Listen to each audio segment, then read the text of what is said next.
mengancam Presiden Prabowo, kami akan melakukan serangan ke Indonesia. Tapi Presiden Prabowo memberikan jawaban, Indonesia siap berperang. Bahkan sebelum bapaknya memberikan statement, otomatis bapaknya Israel, Amerika. Presiden Prabowo menegaskan Indonesia tidak akan mengemis dan berlutut sama Amerika. Presiden Prabowo memberikan statement Indonesia tidak akan pernah tunduk pada Amerika. Bahkan Presiden Prabowo yakin akan kemampuan Indonesia untuk berdiri di atas kaki sendiri. Ternyata kroni-kroni Israel mulai bergerak. India, Australia mulai masuk senjata ke separatis OPM. Nah, tapi Masya Allah, Prabowo mengeluarkan statement yang cukup keras terhadap India. Ya. Sehingga akhirnya, Masya Allah, walaupun 15 pangkalan militer Amerika sudah mengelilingi Indonesia, yang remote-nya ada di Darwin, Australia. Sementara 10 tahun kemarin, Mr. Mulyono memberi karpet merah untuk membangun markas militer Cina di Natuna. Ini kondisi danger. Tapi alhamdulillah, lobby Presiden Prabowo, beliau sampai tidak menghadiri acara G7, beliau fokus ke Rusia. Alhamdulillah, kapal selam nuklir paling canggih milik Rusia digerakkan ke perairan Indonesia untuk mengimbangi kekuatan Amerika maupun Cina. Alhamdulillah. Tapi yang mengejutkan kita, kenapa Israel tidak jadi nyerang Indonesia? Padahal statement Presiden Israel, kami akan bombardir Indonesia, ya kan?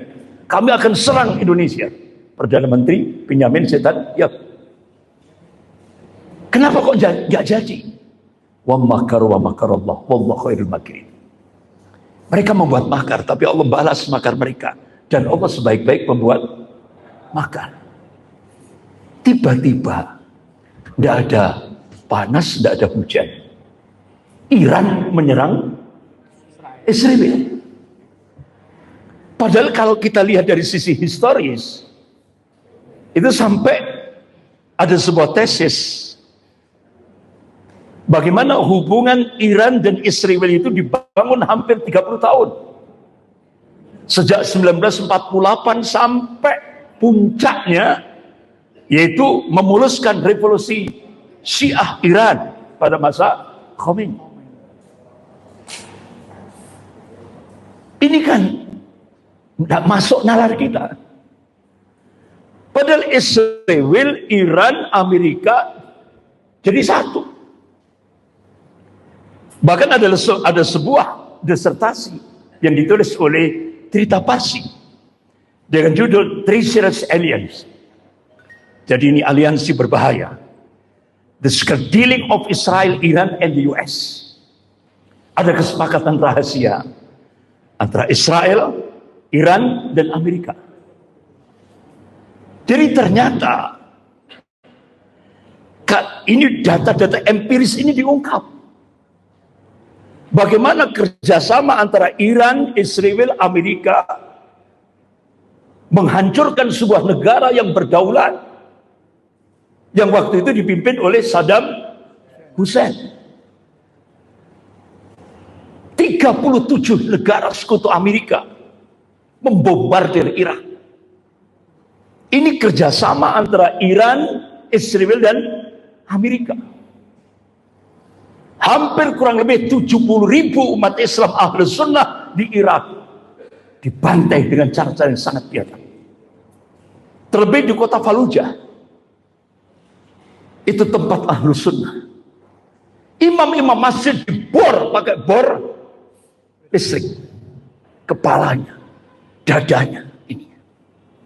Tiap masjid dihabisi. Tidak hanya jamaah masjid, door to door. Puncaknya dini hari, Amerika menjatuhkan bom kimia lewat pesawat. Sehingga ba'da subuh ribuan umat Islam di kota Fallujah tewas mengenaskan dengan kondisi kejang-kejang karena zat kimia. Sehingga ulama-ulama Al-Haramain, ulama dari Yaman, Syekh Abdul Majid Al-Jilani, Allahumma yarham, minta kepada seluruh dunia Islam mensupport umat Islam Ahlus Sunnah di Irak. Tidak tahunya setelah itu Iran, Israel, Amerika kerjasama setelah Irak berhasil Saddam Hussein berhasil dieksekusi, Irak oleh Amerika dan Israel diserahkan kepada Iran, yang langsung kuncinya diterima oleh Presiden Iran Ahmadinejad. Selesai. Muncul lagi kerjasama Iran, Israel, Amerika. Kembali lagi menghancurkan kaum muslimin yang ada di Suriah. Hampir 500.000 umat Islam Ahlus Sunnah dibantai dengan cara yang sangat biadab. Belum lagi kerjasama Iran, Israel, Amerika membantai kurang lebih sekitar 30.000 umat Islam yang ada di Lebanon, 25.000 umat Islam yang ada di Yaman. Ini sebuah kerjasama antara Iran, Israel, dan Amerika. Loh, kok tiba-tiba Iran menyerang Israel? Padahal dari sisi historis mereka bersatu. Siapa yang menggerakkan ini? Allahu Akbar. Allah tegaskan, a'udzubillahi minasyaitonir rajim, wa kadzalika nuwalli ba'dadh dhalimina ba'dha bima kanu yaksibun. Yang demikian ini kata Allah, aku jadikan sebagian zalim dengan sebagian orang zalim saling berbenturan. Inilah makarnya Allah. Kalau kita lihat dari data-data empiris, ternyata Perdana Menteri Israel Benjamin Netanyahu terkena penyakit paranoid, ketakutan yang berlebihan, sehingga akhirnya Panglima TNI Iran, Panglima tentara Iran, dibunuh pakai drone. Yang kedua, tamu-tamu kenegaraan Iran. Yang terakhir adalah Ismail Haniyeh dari Hamas. Itu tidak lepas daripada operasi intelijen Mossad. 2 bulan sebelum kejadian itu, intelijen Mossad sudah pasang bom di hotel itu. Sehingga ini benar-benar melecehkan kedaulatan Iran. Yang terakhir, tiba-tiba Perdana Menteri Israel terkena lagi penyakit paranoid, sehingga dia perintahkan pasukan elitnya untuk membunuh pakar-pakar nuklir Iran. Sehingga akhirnya terjadilah balas dendam. Ini makarnya Allah ini. Oleh karena itu bagaimana kita? Rasulullah SAW memberikan arahan. Kalau kita hidup di akhir zaman ini akan dipenuhi dengan fitnah-fitnah akhir zaman. Kalau kita ingin selamat, yang pertama, al-mubadirah bi'amal, bersegera beramal soleh. Yang kedua, at-tamassuk bis sunnah, berpegang pada sunnah Rasulullah SAW. Yang ketiga, ar-ruju' ilal ulama, kembali ke ulama. Yang keempat, kuatkan kesabaran. Yang kelima, ad-du'a, doa. Masya Allah, Imam Malik rahimahullah, beliau menegaskan sunatullah, poros kedoliman akan dihancurkan oleh poros kedoliman. Ini sunatullah. Imam Malik punya basirah, ketajaman mata hati.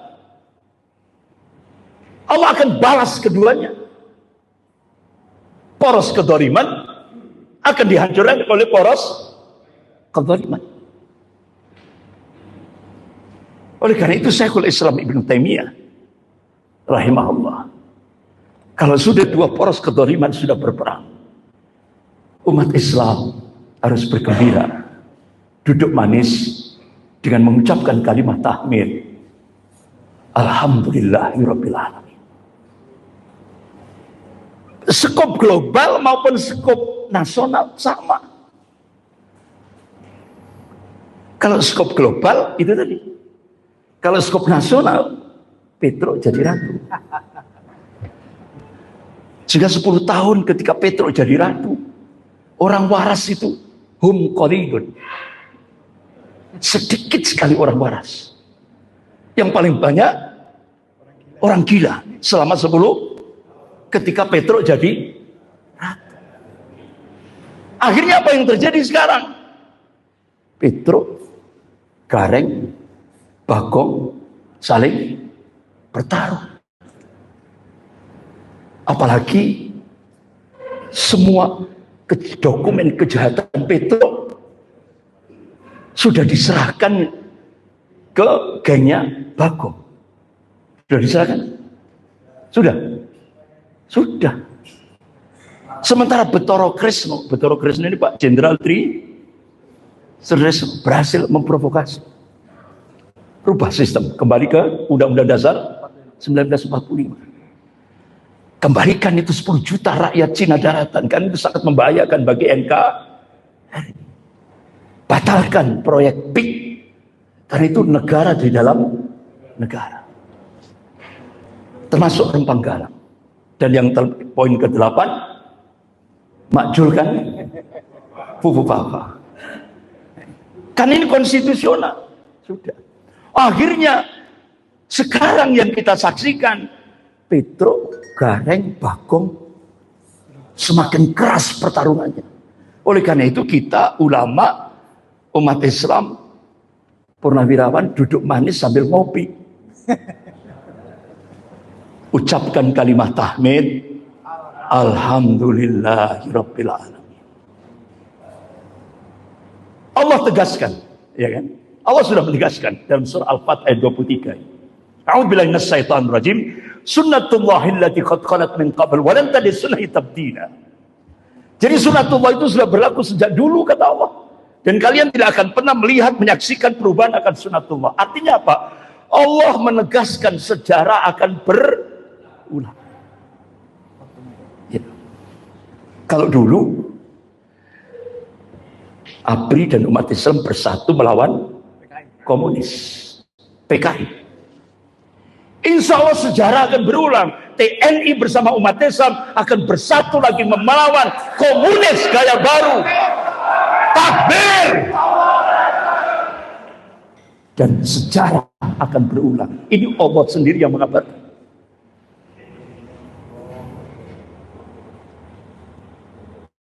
Masyaallah muslimin rahimakumullah. Saya percepat karena waktunya terbatas. Ini sebagai muhasabah, introspeksi saat Indonesia dicengkeram oleh imperialisme Amerika.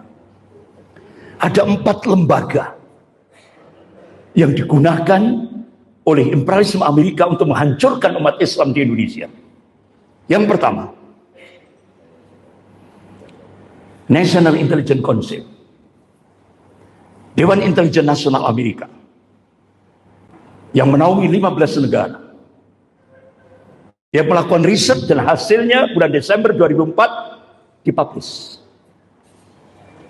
Ada 4 skenario Ini diprediksi ada 4 skenario. Makanya dia merilis dengan laporan berjudul Mapping the Global Future. Pemetaan masa depan dunia. Yang pertama, ini prediksi dari National Intelligence Council.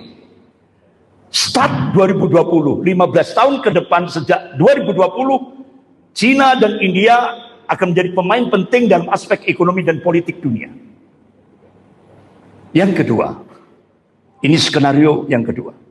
Amerika masih memimpin dunia. Karena Amerika ditopang oleh kekuatan lobby Zionisme Yahudi internasional yang sering disebut dengan global predator atau elit global. Yang ketiga akan muncul, skenario yang ketiga ini tidak bisa dibendung. Ya. Sudah. Poin yang ketiga akan muncul a new Islamic Caliphate. Sebuah pemerintahan Islam global yang akan memberikan tantangan pada norma-norma dan nilai-nilai global barat. Masya Allah. Indonesia, Turki, Pakistan, Malaysia. Bahkan Presiden Thayyip Erdogan ketika datang ke Jakarta, tanda tangan. Pakistan, Turki, Indonesia, dan Malaysia. Ini nggak bisa dibendung. Oleh karena itu, National Intelligence Council memunculkan skenario yang keempat untuk menghambat Safatul Islamiyah start 2020. Lewat apa? Cycle of fear, lingkaran ketakutan. Dimunculkan sebuah proyek besar, Global War on Terrorism. Jadi hakikat Global War on Terrorism itu adalah Global War on Islam. Titik, tidak ada koma. Dan itu disampaikan oleh mantan Satgas Intel Pusat, Laksamana Mulyo Wibisono. Kemudian lembaga yang kedua, Rand Corporation. Ini lembaga think tank terbesar di dunia. Markasnya di California, Amerika Serikat. Pekerjaannya kurang lebih 1.600 orang. Tidak ada yang S1, S2, S3. Semua prof di bidangnya masing-masing. Ini salah satu lembaga think tank paling berpengaruh pada policy kebijakan Amerika. Pendukung aliran ini waktu itu dipimpin oleh Deputi Menteri Pertahanan Amerika Serikat, Paul Coates. Anggarannya 100 sampai 150 miliar US per tahun. Terikat dengan Badan Intelijen Amerika, CIA dan FBI. Pekerjaannya cuma satu, melakukan studi, analisa bagaimana menghadapi Islam dan kaum muslimin. Yang puncaknya bagaimana memerangi umat Islam. Sehingga akhirnya Deputi Menteri Pertahanan Amerika Serikat Paul Coates untuk menghadapi umat Islam Indonesia, jangan lewat serangan militer. Kalau pakai serangan militer, pasti bangkit ruhul jihad. Akhirnya Paul Coates hancurkan umat Islam di Indonesia lewat invasi pemikiran, perang pemikiran, Ghazwul Fikri. Padahal realitas di lapangan 1000 kali lebih berbahaya dari perang fisik. Sehingga akhirnya dimunculkan Profesor Cheryl Bennett, ditugaskan dari Rand Corporation terbang ke Indonesia. Dia punya proyek besar, yaitu moderasi beragama. Sudah terjadi? Sampai puncaknya lahirlah Islam Nusantara. Sudah berhasil? Sudah. Ini cikal bakalnya di sini. Dari Rand Corporation. Kemudian lembaga yang ketiga, The Asia Foundation dan The Ford Foundation. Ini ternyata pusatnya di Jalan Aditya Warman nomor 40 Jakarta Selatan. Jakarta Selatan. Ternyata sudah digerakkan di Indonesia sejak tahun 1970. Sampai saya buka webnya, ada 30 ormas Islam lengkap, nama tokohnya, nama ormasnya, alamatnya, berapa US dollar yang dia terima. Dia dijadikan garda terdepan untuk menghancurkan Islam dari dalam. 30 ormas Islam. Astagfirullah. Berarti londo ireng lu akeh. Karena men amplop bin fulus dolar. Dan berhasil. Berhasil mereka. Bahkan banyak dosen-dosen agama ditransfer bukan ke Mekah, Madinah, Al-Azhar, di Yaman atau di mana, enggak, tapi ditransfer di Leiden, Belanda. Gratis dikasih uang saku. Bahkan di sana sudah disiapkan guru besarnya Profesor Nasir Hamid Abu Zaid. Padahal Mahkamah Pengadilan Mesir sudah mengeluarkan keputusan Profesor Nasir Hamid Abu Zaid ini dihukum murtad dari Islam. Langsung ditransfer, diambil oleh Belanda. Sehingga ini dosen-dosen agama di kampus-kampus agama seluruh Indonesia ditransfer ke Leiden. Di brainwash, dicuci otak. Sehingga jadilah Islam liberal. Sehingga sasarannya apa? Hal-hal yang qat'i. Ya. Akidah, Al-Quran, syariat. Mereka melakukan dekonstruksi, dibongkar semuanya. 3 hal yang qat'i ini dibongkar, diliberalkan. Artinya apa? Dia suguhkan Islam tidak lagi bersumber pada Al-Quran dan hadis, tapi dia suguhkan Islam sesuai dengan ra'yu. Kemudian lembaga yang keempat, Live for All Foundation. Ini digerakkan di Indonesia sejak start 2003. Jutaan US dollar. Dimodali oleh kalangan liberal, dimotori oleh kalangan liberal Amerika dan liberal Indonesia. Dan disupport oleh pengusaha-pengusaha Zionis Yahudi Internasional Amerika dan pengusaha-pengusaha Kristiani Amerika. Kalau bapak, para tokoh, para kiai buka webnya, umat Islam yang komitmen pada Al-Quran dan hadis itu musuh number 1. Sehingga akhirnya dia bercita-cita ingin menjadikan umat Islam di Jawa ini seperti sekian ratus tahun yang lalu. Apa? Hinduisme. Sehingga akhirnya apa yang terjadi? Dimunculkan kearifan budaya lokal. Inilah yang terjadi. Kemudian imperialisme Cina. Saya percepat. Dia dapat 3 pintu intervensi, terutama kepada penyelenggara negara. Bagaimana strateginya? Pakai investasi, fulus, hutang. Indonesia dapat bantuan hutang tahap pertama 647 triliun. Otomatis Cina memberikan statement tidak ada istilah freelance, ada take and give. Apa? Itu termaktub dalam sebuah nota diplomatik rahasia yang dijebol oleh Snowden, pakar intelijen Amerika. Isinya apa? Itu kodenya Beijing 1448. Isinya apa? Cina akan melakukan akselerasi, percepatan, menjadikan Indonesia menjadi sebuah negara sekuler. Dan selama 10 tahun berhasil. Pada saat Mr. Mulyono. Selangkah lagi, kalau Mr. Mulyono jadi 3 periode, Indonesia menjadi negara sekuler, otomatis itu entry point kebangkitan komunis.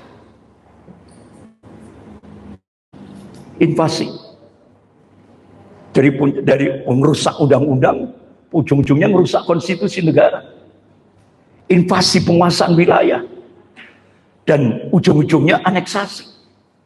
Itulah yang terjadi. Nah, ternyata Cina untuk menggarap Indonesia ini, ternyata sejak 1986 Partai Komunis Cina melakukan kongres di Beijing tahun 1986. Isinya apa?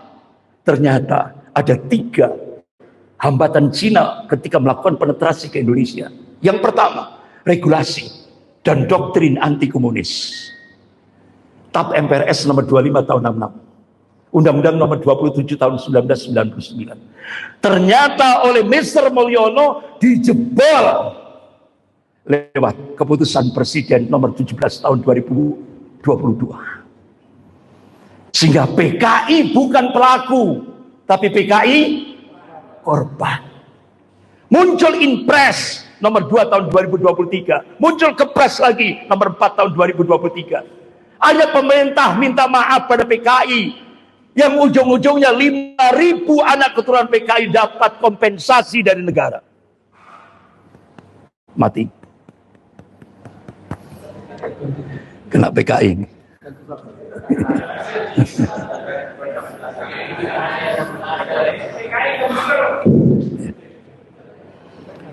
Kemudian yang kedua, positioning Pancasila sebagai musuh komunis dijebol oleh Mr. Mulyono. Lewat apa? Ternyata hampir 25 tahun pasca Mei 98, kader-kader komunis di seluruh Indonesia bergerak semuanya secara silent. Bedanya apa? Kalau dulu mereka melakukan fisik, serangan fisik kepada umat Islam dan TNI. Sekarang mereka penguasaan pemerintahan dan parlemen. Sehingga akhirnya 2012 mereka sosialisasi. Ketuhanan yang Maha Esa diganti dengan ketuhanan yang berkebudayaan. 2013 Pancasila, ini sosialisasi. Pancasila diganti dengan Trisila, Ekasila. 2014 gol semua. Parlemen hampir 200 lebih anggota DPR RI sudah dikuasai oleh kader-kader komunis. Bahkan Ketua Komisi 9 DPR RI dipegang oleh tokoh Gerwani, Dr. Ripka Septani. Jadi Ketua Komisi 9 DPR RI. Ya. Sehingga akhirnya apa yang terjadi? Undang-undang HIP lolos. Muncullah keputusan Presiden nomor 24 tahun 2016, Peraturan Presiden nomor 7 tahun 2018, Undang-Undang nomor 11 tahun 2019, sampai rancangan Undang-Undang HIP. Sampai puncaknya Presiden adalah sumber segala sumber hukum, bukan lagi Pancasila. Jadi bahayanya rancangan Undang-Undang HIP itu, yang pertama dia adopsi manifesto PKI sebagai ideologi negara. Dia turunkan derajat Pancasila dari inti Undang-Undang Dasar 45 hanya menjadi sekelas undang-undang biasa. Dia peras Pancasila dari Trisila, Ekasila. Dia ganti ketuhanan yang Maha Esa dengan ketuhanan yang berkebudayaan. Dan akhirnya mengkerangkeng Pancasila dalam tafsir tunggal rezim rasa PKI. Kemudian tantangan yang ketiga, sikap anti komunis umat Islam di Indonesia itu dijebol oleh Mr. Mulyono dengan strategi divide et impera. Sudah terjadi? Kiai diadu domba dengan habaib. PBNU diadu domba dengan PKB. Muhammadiyah diadu domba dengan Salafi. Ormas dengan ormas, tokoh dengan tokoh. Luar biasa. Dan akhirnya tadi yang sudah saya sampaikan, 10 tahun Syarat yang pertama dari ini disampaikan oleh Wakil Perdana Menteri Cina Liu Yangdong hari Rabu 27 Mei 2015 di Auditorium FISIP Universitas Indonesia. Dia sampaikan, Indonesia wajib menjadi negara sekuler. Syarat yang kedua, 10 juta rakyat Cina daratan wajib masuk ke Indonesia. Sehingga akhirnya, ya Allah, bagaimana posisi Cina di Indonesia? Nggak usah saya sebut satu persatu, tambah sumpah. Ngeri lagi. Ini fakta empiris di lapangan.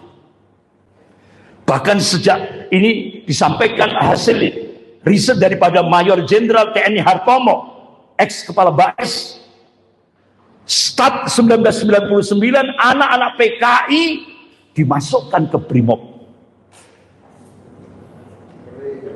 Anak-anak PKI dimasukkan ke Brimob.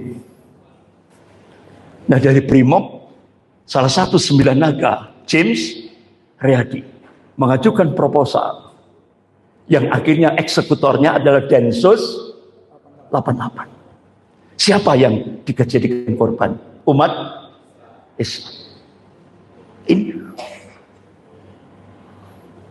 bahkan pembentukan satuan pembantai ini benar-benar fakta di lapangan. Bahkan terbongkarnya latihan tempur Brimob dengan senjata berat menyaingi TNI itu sudah sejak 2015 sampai 2019 terdetek. Impor senjata yang terbongkar oleh BAS itu sejak 2016 sampai 2019. Bahkan ada salah satu komandan tentara merah mati di sebuah apartemen di Jakarta. Tidak taunya setelah diselidiki itu di dalam apartemen itu banyak senjata-senjata berat. Langsung saya percepat. Jenderal Purnawian Sutioso, beliau memberikan warning. Tolong 10 juta rakyat Cina daratan itu segera dideportasi. Karena ini sangat membahayakan bagi NKRI. Di Jawa Timur, markas tentara merah di mana? Ada yang dari Lumajang. Ada yang dari Lumajang. Tidak hadir. Itu markas tentara merah itu ada di Tempeh, Lumajang.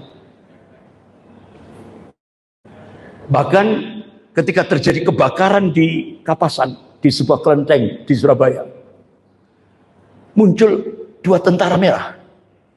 Ketika evakuasi 2 truk senjata AK-47 M16. Luar biasa. Makanya Menteri Pertahanan waktu itu yaitu Jenderal Riamizat Riyakudu, kita patut curiga. Kalau ada pejabat ngomong PKI tidak ada, mungkin dia adalah PKI atau pendukung PKI. Sampai-sampai mantan Kasatpol ABRI, terakhir Mendagri beliau, yaitu Letnan Jenderal TNI Purnawan Sarwan Hamid, saya menilai presiden dan jajarannya berpotensi menjadi pengkhianat bangsa. Benar? Benar. Sampai beliau meninggal. Karena beliau 15 tahun di dunia intelijen. Pak Sarwan Hamid. Yang terakhir, Bapak-bapak, para tokoh, para ulama yang dimuliakan Allah. Pakar intelijen dunia, Peter Warren dan August Kuhn, melakukan riset. Hasilnya dibukukan, Ghost Fleet. Dan ini jadi oleh Pak Prabowo, dijadikan atensi. Diprediksi tahun 2030 Indonesia akan terjadi bencana geopolitik. Apa bencana geopolitik? Artinya Indonesia 2030 sudah tidak ada lagi. Yang ada adalah Indo-Cina. Siapa yang berperan? Mafia Taipan 9 dan komunis Cina.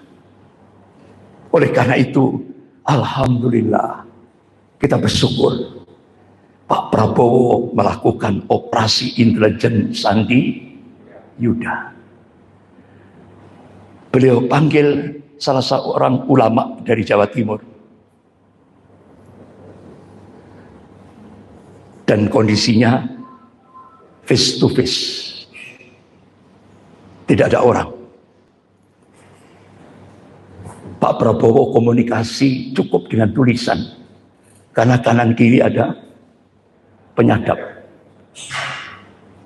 Tulisan yang pertama, saya siap jadi lilin. Apa siap jadi lilin? Saya siap dicaci maki. Saya siap dijelek-jelekkan. Yang penting NKRI selamat. Terus tulisan yang kedua enggak saya sampaikan, soalnya ini khawatir bocor. Tulisan yang kedua ini, alhamdulillah ternyata hak. Tujuannya apa? Pak Prabowo melakukan operasi intelijen Sandi Yuda. Yang pertama, beliau ingin tahu bagaimana rencana strategi Mr. Mulyono. Bagaimana roadmap-nya Mr. Bagaimana formasi kekuatan Mr. Mulyono. Itu. Semuanya itu dalam rangka untuk penyelamatan NKRI. Makanya tadi kan sempat diungkap oleh Bang Edi. Hidup Jokowi. Terima kasih Jokowi. Ini bahasa intelijen, Pak. Gak bisa dicerna oleh masyarakat umum. Beliau itu pakai strategi dua tangan. Satu ngangkat, satu jatuhkan. Ya, saya bongkar aja rinciannya karena sudah terjadi kan. Saya bongkar, sebenarnya ini rahasia. Tapi rahasia kok disampaikan. Ya. Tapi perlu saya sampaikan karena sudah terjadi. Kecuali kalau yang belum nggak boleh ya. Ini rahasia aja kan. Akhirnya apa? Begitu selesai Pak Prabowo, hidup Jokowi, terima kasih Jokowi. Hasto ditangkap. Akhirnya Hasto nyanyi. Semua kejahatan Mr. Mulyono akan dibongkar nanti pada saat sidang pengadilan. Yang kedua, Tom Lembong. Ini salah lawan. Mr. Mulyono ini salah lawan. Tom Lembong. Akhirnya Tom Lembong jujur. Saya melakukan kebijakan impor gula karena perintah Mr.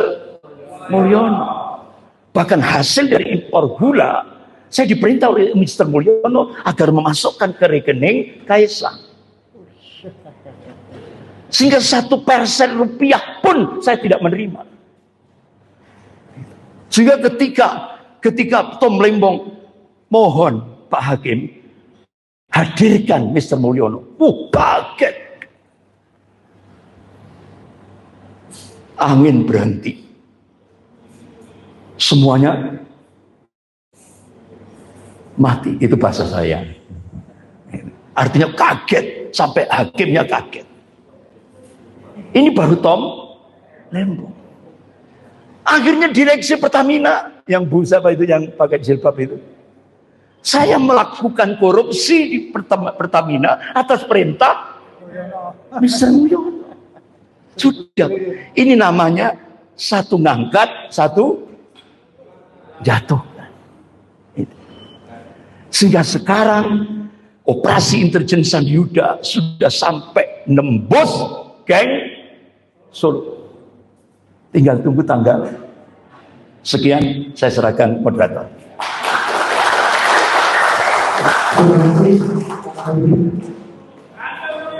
Waktunya panjang, tadi menarik untuk didengarkan.